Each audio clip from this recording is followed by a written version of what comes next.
Hello, everybody! Yep, it's that time of the week again. Legend of Korra review for episode 3 for book 4. And this episode was called, I know I kind of mixed that up, but still. This episode was called The Coronation. And yes, of course, you basically guessed it. But there was more to this episode than just the coronation. It was actually a really awesome episode. But to discuss that today and review it, I also have my fellow core brethren, Terminator Juice. What's up, everybody? Terminator Juice, and not to confuse coronation with Korra Nation. It was CORON or O Nation, and for Prince Wu's coronation for becoming the king. So Yeah. it's kind of a weird to hear you say the name after seeing it. Like it sounded like you're saying Korra Nation. So that was kind of funny just now. But anyway, let's go. Let's get in this. Yeah, alright, so first off, of course, in the beginning, there was, we started out with basically Prince Wu and, of course, President Raiko and Tenzin, Oh. and with Mako, and they were basically all there. Freaking Wu was telling Mako how the coronation goes, and how there's like these dancers with rocks and like this whole basically thing like if it was a festival. Yeah, 6 And, hours long. It was. Yeah, it was like 6 hours long. I'm just like, what? No. And it's like and Mako was just like, yeah, sure, whatever, you know. And of course then Wu did his whole dance that they do basically during the coronation, and it was, he was doing all the pelvic thrusting and all that. And but the thing is, also there was a little talk between Raiko and Tenzin of what's going to happen after Kuvira is done, and basically Tenzin was worried because Kuvira was putting people that turned against her, that wasn't really with her, like into prison camps. So as long as that was the rumor. But And the president was just so sure that her word Yeah. that she was going to step down. yeah, because he said to everybody that it's okay because she promised on her word that she would step down after from power, and then Wu would basically take over. And Tenzin said he'd feel a lot better if Korra was there to Yeah. oversee everything, and that was kind of a segue into that next awesomeness. Yeah. So basically that segued into where, of course, if you didn't know from the last episode, what the frick is wrong with you? You should be watching that. But it's basically we start off again with after that whole thing with Toph and Korra, and basically, Toph's explaining how she basically goes through all this crime, basically telling her that it doesn't matter how much crime you get rid of, crime always will exist, and it doesn't matter what you do. So basically, she was comparing as her chief of police, jobs that she did, or Her duties as chief. yeah, of her police. duties. There we go. And she basically explained why, even though she took care of it, she solved the crimes and everything, that there was still crime everywhere. So it's like it wouldn't be any different from an Avatar's job where, the Avatar could do, because she makes a good point, because, after Aang did the whole 100-year war thing, right, after that was basically done, then, there was still more crime, because later on, there was actually a problem with, then we had, what's his name, Amon, then we had freaking Unalaq, Wasn't there Tarlock? or Tarlock, I don't know.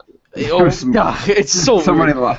Yeah, so many Unalaqs, I don't know what the heck. But it's like, alright, that guy, Korra's uncle, and, also with Zahir, it's just no matter, she kept solving the problem over and over and over again, but crime, it just kept coming back. So that's basically what she was explaining. And anything else that you liked from that part? Just seeing Toph was kind of started off a little slow as her smartass, but she was just being tough, and it was just awesome Yeah. to see that her personality they captured it again. And the voice actor, I don't know, it definitely sounded a little like Toph could have, like, in the voice, and just they kept her in her old, outfit, just to make her more recognizable. She has the hairstyle as she always had, just kind of make her recognizable, but she definitely, her personality came through. The old Toph, she's old, but I meant the young Toph from the original series was coming through with the dialogue and stuff, and Hmm. it was just awesome. And Korra was trying to get her to train her and help her figure out why she's so bad at earthbending and the other elements. So she's hoping Yeah. Toph will help her get back her avatar mojo. So that was cool. Continue. So basically, I think after that, then we went back to what was happening at Republic City, Mm-hmm. and basically all the world leaders were coming in to the hotel. So basically, at the beginning, though, we saw Kuvira, Bolin, and of course Kuvira's fiance. We saw them all come in. And then, of course, Bolin's just like, yeah, I'm back in Republic City, and then all of a sudden, boom, Asuka shows up. Yeah, that was great. I was just like, oh, well, peace. Like, it's over. And But, she's swooping up, and I see you got a new girlfriend, and she's looking at Kuvira and yeah. said something. I can't remember what she said. She said she's more, good, like, I think it was Threatening like, yeah, I think it was just like, good job. She's even more threatening than me. Like, or something, yeah, terrifying or something. yeah, it was something like that. I was just laughing because it was like, God dang, Asuka. But there's a little creepy part Yeah. where the hotel's like, I'm sorry, we might have misbooked your room. We got you in the same room, and there's only one bed. And I'm just like, is that an incest joke they're making? And then Asuka's like, no, I forget his. Desna. Desna sleeps in the tub. I'm just like, really? What the frick is going on here? So basically, Desna's just that one that's just it's just like when they're at back at their place in the North Pole. So basically, he would be on the floor with newspapers, and you'd be on the bed. Like, what the frick? It's still a little creepy that Yeah, they it's in the same really room. weird. But those two have been like attached. I don't know Mhm. because they're really that attached. And then of course after that, Mako came in and said hello to Bolin, and they did a whole little greeting, Mhm. and it was like, how's it working for Kuvira? It's actually good in Bolin's eyes. It's actually good. We've been helping a lot of people. Blah blah blah. And then of course Wu goes over to Kuvira. Yeah. Actually, wait. Wait, no, I think that's not happened Sue next. and Sue, her yeah, and her son. yeah. It was Sue and her son, and of course they were talking about, and Sue was angry with, her, with him. Sorry. And he's just like, oh well, we're gonna get, we're engaged, so he's gonna be a part of our family very very soon. It's just like, well, I'm just gonna be glad that she's gonna be out of power. Mhm. That's Sue was really against of what she was doing. And she gave a good reasoning because she didn't want to go around the Earth Kingdom being like, oh, she has all this power, She didn't Mhm. want to be like a dictator, basically, like Kuvira's being. So I kind of like that part. Basically, we got an idea of why, Sue is not really with, and Opal also is not really with Kuvira's standings. And then after that, of course, Wu comes in again, going, freaking again, acting like he did with Asami with Kuvira, Mhm. and just all of a sudden, You're not too terrible looking for a military type or yeah, something. just like what the heck? You're easy on the eyes for a military type, Yeah. And I was just like, what the heck? What are you doing? And then, of course, it's just like, don't worry, I'll help you out with booking a room or something like that. And then the guy comes in like, or no, It's like, it's all right. We don't need help. We already have the presidential suite. and then he's like, presidential suite, but I have the presidential suite. And then the butler, the guy comes in and is just like, no, it seems like we had to switch you out to a junior suite. Yeah, nice junior suite. It's just like, wow. And then there's a shot of Kuvira and just saying, you gotta know something. I always get my way. Dun dun Hmm. dun. Like she's got Yep. the scowl, and I want to just give a shout out to Zelda Williams for her voice acting. Yeah. Perfect. I didn't know that was her till recently, like you told me. Um, She I she saw her really, name associated. I just didn't know she was Kuvira, and it's just like wow. that's a sexy voice, and Yeah. it's a perfect voice for that character. So I know she's not watching this, but I just wanted to say that she's doing a great Yeah, job. you never know. Yeah. But I know she's really doing a great job with that voice. I really would not expect this kind of acting from her. Mhm. But she's doing a great job. I'm really happy about that. That at least the villain's doing good. So basically what happens next is I think we go back to Toph and Korra? Toph and Korra. Or where- did we see the people come in, the Earth King, and be telling them that they only had they didn't have his crown and all that? No, Did that was after Toph and Okay. Korra. Okay. That was after Toph and Korra. So basically Toph and Korra. Now Toph was dueling Korra, and dang Toph, man, you are good. She like there's all this stuff coming at her. She just like she basically earthbends part of where she's standing. She goes up because there's like some water in the bottom coming after her, and then an air slice coming from the top, and then boom, she goes right back down and just like freaking knocks Korra right back. Yeah, with using mud, which is Yeah. odd. It's like earth and water mixed together, so it's Yeah, it just was showing the earth and almost a waterbender with the mud. You know, it's kind of cool to see. That was the first time we've ever seen anything like that, I think. Yeah, she actually I don't think so because if you notice from the Airbender when they were in that village that was with all this Oh yeah, she polluted, cleared the mud off. yeah, they took the mud and everything from the water and put the water back so it was Mhm. clean. So yeah, I mean I like that she's using it in a way because she basically can use it like her little meteor thing she used to have. I don't know if she still probably has it. Probably we'll see it soon. But it's like, she basically uses every single bit of Earth. She's amazing. It's like, God dang, that's what happens when you put somebody that's blind but that can sense everything. Yeah, and she And was just wrecking Korra. She just destroyed her. Like Korra had no chance against her. Yep. And my favorite part of that was when Korra gets thrown into that water and comes Yeah. up with the elbow leech. The elbow sucker. leech. And she didn't even know it was there. And Toph just rips it off her arm. And that was just a good throwback. It reminded me of, like I've said in last episode review, it's just reminded me of the original series more and more as we get along into this season. And book 3 kind of started that, and then this is just really feeling like that. You had Toph just picking on the Avatar, just like when she was beating up on Aang, trying to teach him earthbending. You had like a little frog jumped on Korra's shoulders, like a frog squirrel. Just little animal touches like they never had.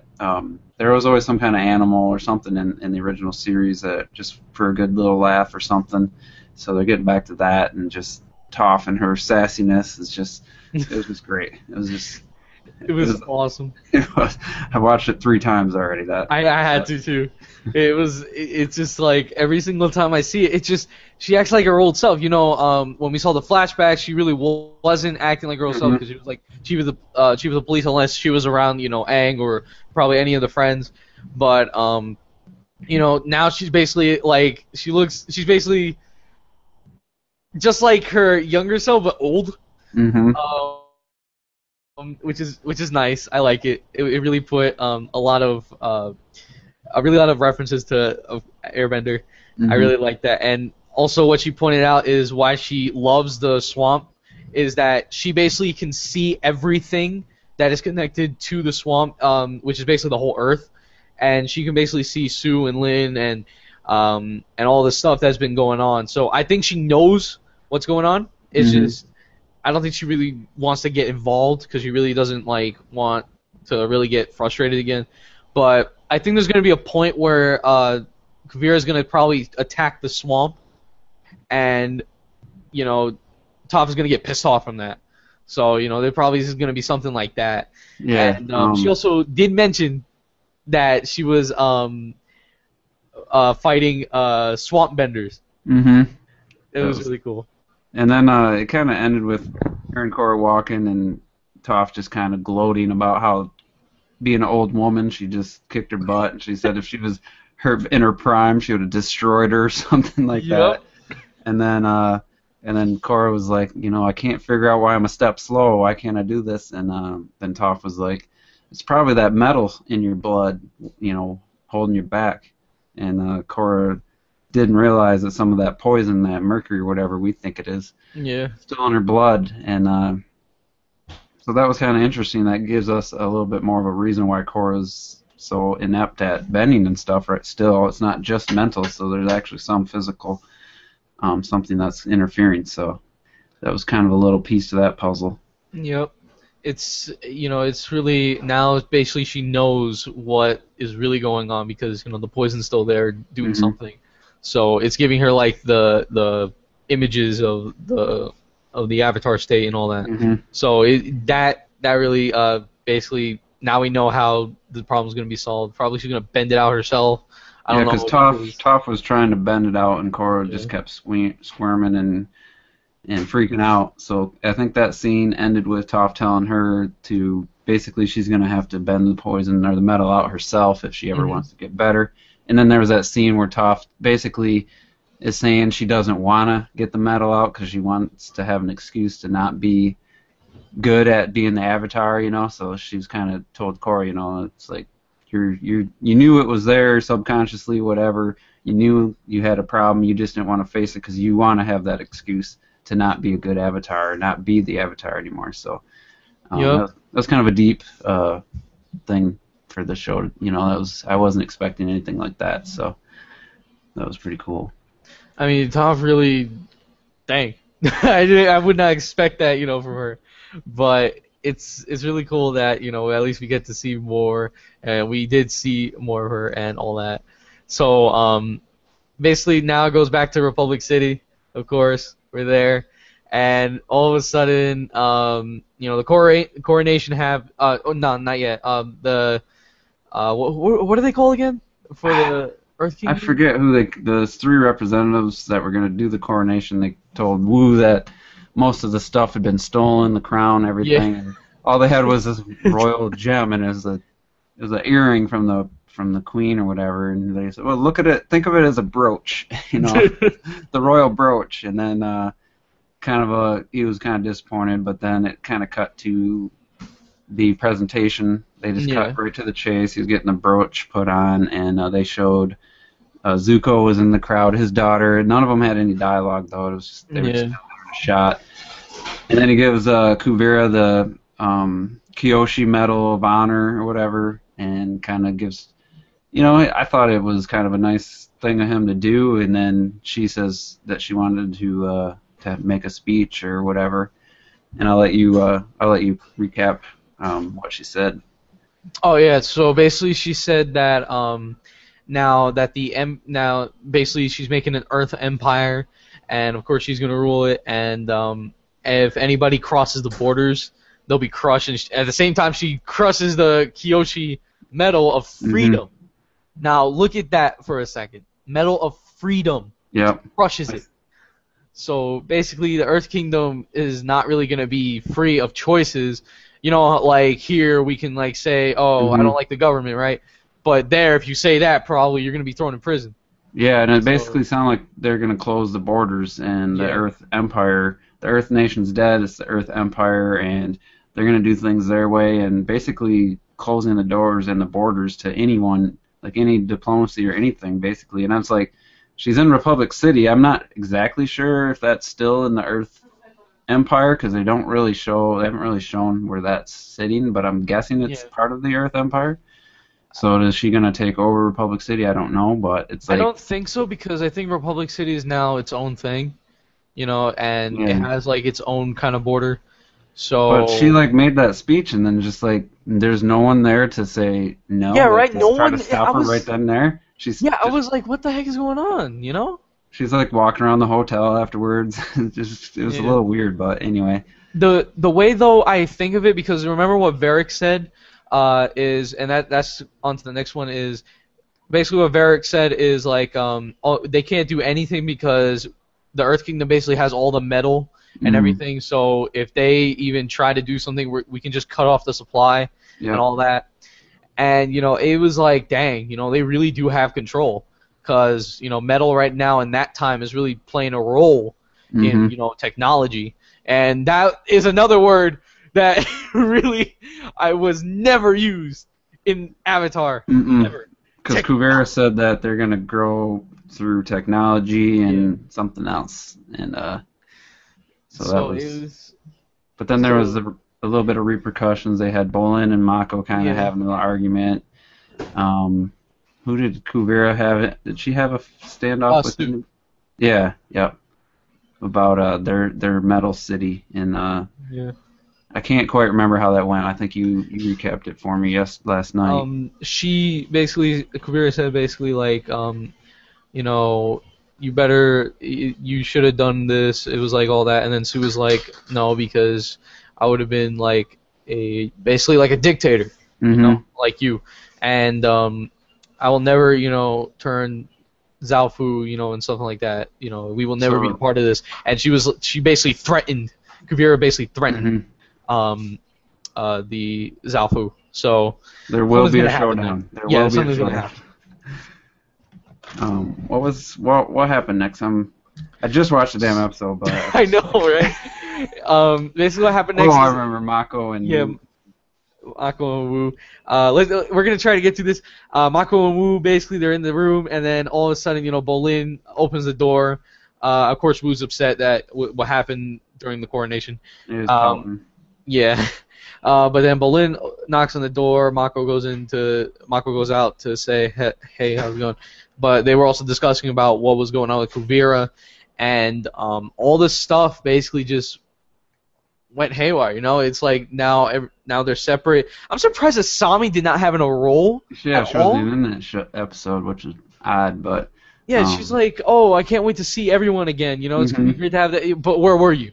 Yeah. So, and then what? It was Mako and Wu were gonna go shopping to the little Ba Sing Se shopping center. I was like, they actually made that.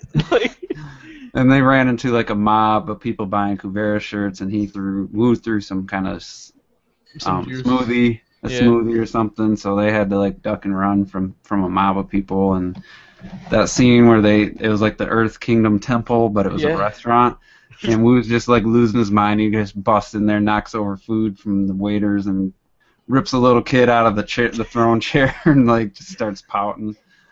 And but he actually quickly turned into a more humble character, like in that scene, at the end of that scene. That's the thing. I know he acts like he's so like immature, and why is he becoming king and all this stuff. But at that time, I kind of felt bad because he's basically, I think he would be different than, of course, the Queen, right? Because the Queen was just a weird nut job, and she basically would like execute anybody. But I think he would actually, because he was like, hey Mako, we're gonna live the life. Don't worry about it. He actually. He actually was kind of kind, and I could kind of feel it because he didn't even get a chance to show people how when he was gonna become king, he really didn't get a chance to show people. He really didn't do anything because remember Kuvira was actually doing everything. So I kind of did feel bad for him because he didn't have a chance to at least show. But maybe he needed to be humbled with this to become a better person. So I'm glad that Mako's doing something, where he's actually trying to toughen up Wu, and be like, you really gotta fight back for your country, basically, and you gotta, and really you wouldn't want to be a sad Saab, because would you want a sad Saab to be your king, right? Which basically would be Wu, but and Wu was just like, yeah, you actually got a point there, so I actually did feel bad for him a little bit. But after that, then I think it went to. Well, we had the two big things that stand out are Tenzin sending his kids to find Korra, and then the Varrick scene at the end. Yeah, Tenzin basically he rounds up his three kids. He's just like, this is a very important mission. You must find the Avatar. It's just like, can I count on you to do it? Well, I'm not sure about these ladies. Yeah. You know, I'm just like Milo. He's like, one of us can, but I'm not sure about these two ladies. Because you didn't know it was his kids at first. You thought maybe he was speaking to Zuko or somebody. I thought he was speaking Power. like Opal or some people like that, but it was actually freaking his 3 kids. And you know, I'm fine with that because you know, as long as they have at least Janora, where I think she's even better now, so she'll actually guide them and all that. And I think Milo's at that age, I would guess. And you know, it's gonna be funny to see how that goes. And they're probably gonna also see Toph when they find Korra. Well, there was that shot in the trailer of them flying with the bison. Yeah. Probably that's them searching for Korra. So. It's really that was really funny. I like that part. Milo just always freaking cracks me up. And then of course at the end, after that, we got the thing of where Varrick, which we forgot to mention earlier, that he took a huge chunk of Spirit Vine. But the thing is, we were like, why is he taking that? And then here at the end, basically they're trying to develop some new technology where I guess it's like some kind of weapons that she's trying to make or some kind of energy source that she's trying to develop. And, you know, Varrick's just basically like, this was going to change everything. So I actually want to know what this is going to be. So I just can't wait till next episode, you know. It's just... So, it's really good. You want to do the grading and then some predictions for the next episode? Just one more thing. Okay. Why? I know the Water Nation, right? We got the Water Nation. We got the Earth Nation, Air Nation, Fire Nation. Yeah. Out of the 4, one of them's really quiet. Yeah, you'd never see the Fire Nation. Yeah, the Fire Nation's always quiet. The only time we ever saw it was when what's her face broke out. That's basically the only time, and you know they're really quiet. I wonder why, but I know they're not doing anything bad. But you know, I really don't think why they would get all crazy. I don't think they would get that much hurt because you know they have metal ships. They've been having metal ships for like years, and you know that's something I just want to point out there. So hopefully we get to hear the Fire Lordess voice. So. You know, I hope for that. But let's get on to the grading system. Don't want to make this too long. So, you want to go first? Sure. I'm going to give this episode a solid A, right under the cusp of an A+, but I know it's going to get epic and it's going to be awesome at the end. So I don't want to give this an A+, and then there's nowhere to go from there. But definitely an A. It covered, I mean, there was just so much good. There was humor. There was... not a lot of action, but the Toph and Korra training sessions were great. Even Mako and Wu kind of outrunning that mob kind of had a little bit of tension, and it just felt like it's amping up a little bit from the first 2 episodes. And we had Kuvira, we had everyone together other than Korra, obviously, and it's just definitely they're setting it up really well. So I'm looking forward to it. So I give this episode an A, and it was the best episode of the season so far. So all right, I give it an A. Same thing, because it was funny. It basically Toph really I just love Toph, man. She basically was just Toph, so I like that. And they also really did explain more, and we also finally, of course, many people already knew it from the beginning, but now that Kuvira is actually a full-on villain now, and now she's basically trying to do this whole thing like a Mon. So I'm glad enough that she finally showed it, and this episode is really also it really did explain a lot what's going on with Korra. So I'm really liking that, and now we know basically what she has to do. So that's why I give it an A. It was perfect. It kept it nice, and it just kept me like wondering what's gonna happen next. This show is probably the only show I watch anime, okay, but this is the only show where I'm always hyped for next week. This is the only show, so I just freaking love it, But let's gonna get into some quick predictions, and let's just point out one prediction for each of us, and then we'll get into questions and call it a night. So you got any predictions for the next episode? I think the next episode is going to be about the three Tenzin's kids looking for Korra. Maybe they'll have a little bit of a journey, and they'll show a little bit of that. And then, obviously, I think Kuvera is going to be leaving Republic City to go to her Earth Empire. I don't know if we'll see any conflict, or if we will, it won't be. I don't think there'll be too much conflict, but we'll see some.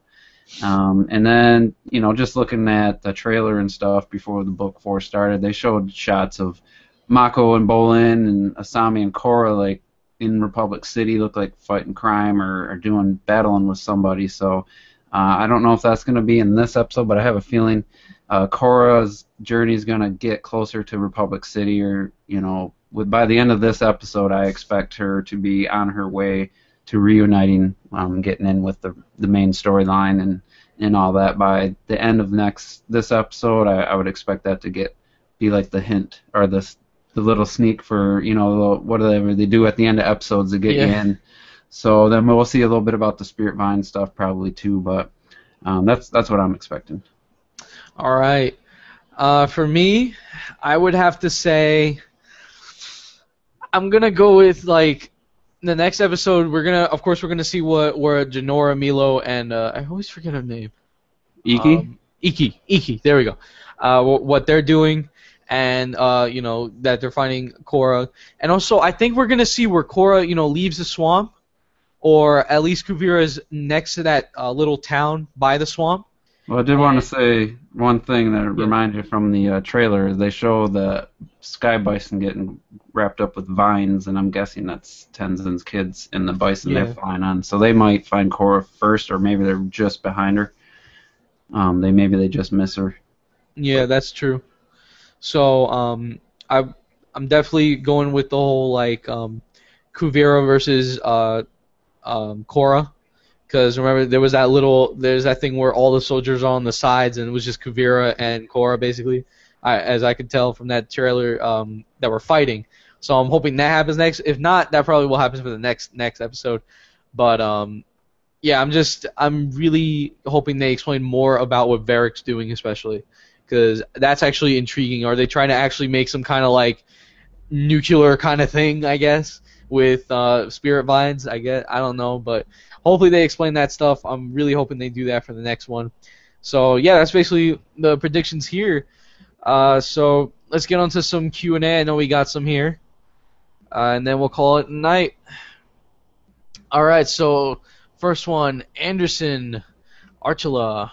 Now that Toph is here, do you think they'll go in depth with her relationship with her daughters?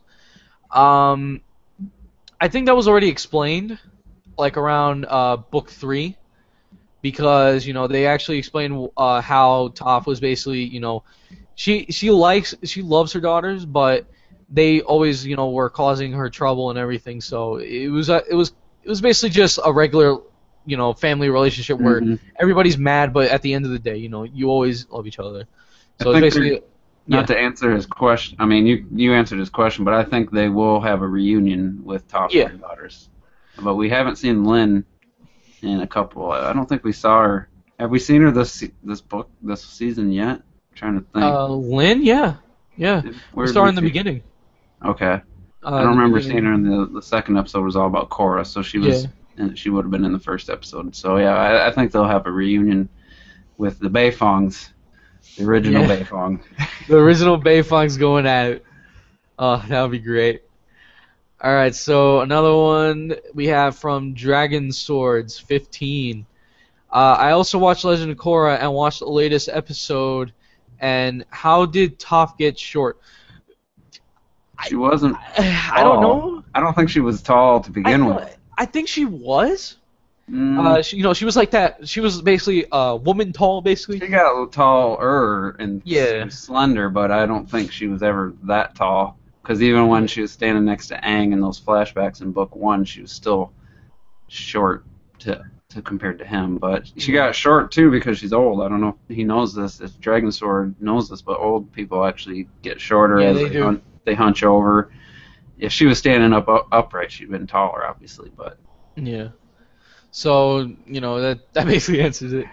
Yeah, so Top's basically back to her old shorty.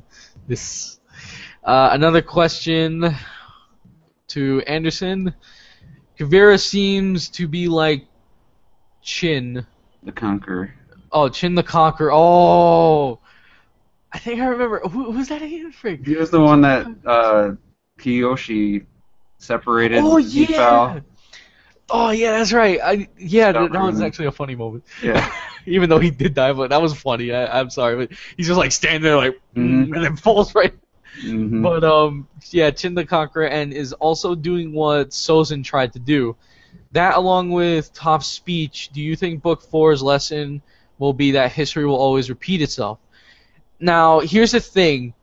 I wouldn't say she is being like the Fire Lord, because the Fire Lord basically wanted to take over everywhere. Mhm. Kuvira just wants to take over. She just wants to take over the Earth Kingdom and leave everybody else out, any other nation. So I could understand kind of Chin the Conqueror, because he was actually trying to take over all of the Earth Kingdom. Mhm. So that actually makes sense. But with Sozin, not really, because he wanted to take over basically the whole world. They wanted to spread the Yeah. joy of the Fire Nation. Yeah. Is how he tried to word it.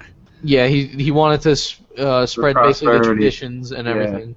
So, which was actually really wrong, because remember, even though everybody around the world has different traditions of what they do, so you really can't force them, and you gotta respect it. That's basically how it went. And yeah, so that's basically what we gotta say there.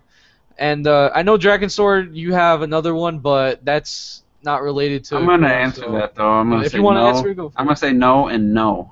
No and no. Yep. Oh my god. Sorry, I don't watch anime, but I do like some animated movies, and I like Korra, and never played Pokemon a day in my life, not even for a second. So Wow. Because I would say yes to the first one, but not really to this second one, because it's just like, eh. And if you guys are wondering, it's about our Pokemon. Yeah. But yeah. So thank you guys for joining in, guys. It's really great to have you guys watching and have your thoughts here. And yeah, so that's basically the review for episode 3 for book 4. And I know I keep saying that wrong. I keep saying that in reverse. you should say the review for book 4, Book 4, episode 3, episode 3, the Coronation. the If coronation. you want to get really technical, they call them chapters, so it'd be chapter 3. Yeah, okay. I'll make sure to word that in the next one. But yeah, so thank you guys once again for joining in, and hope you guys join in on the next episode, which will be next Saturday at the same time. So, and that'll be on Terminator's channel this time. So Yep. catch it on there. So anyway, guys, like I always say, but the thing is, before I get there, Terminator, last thing you have to say?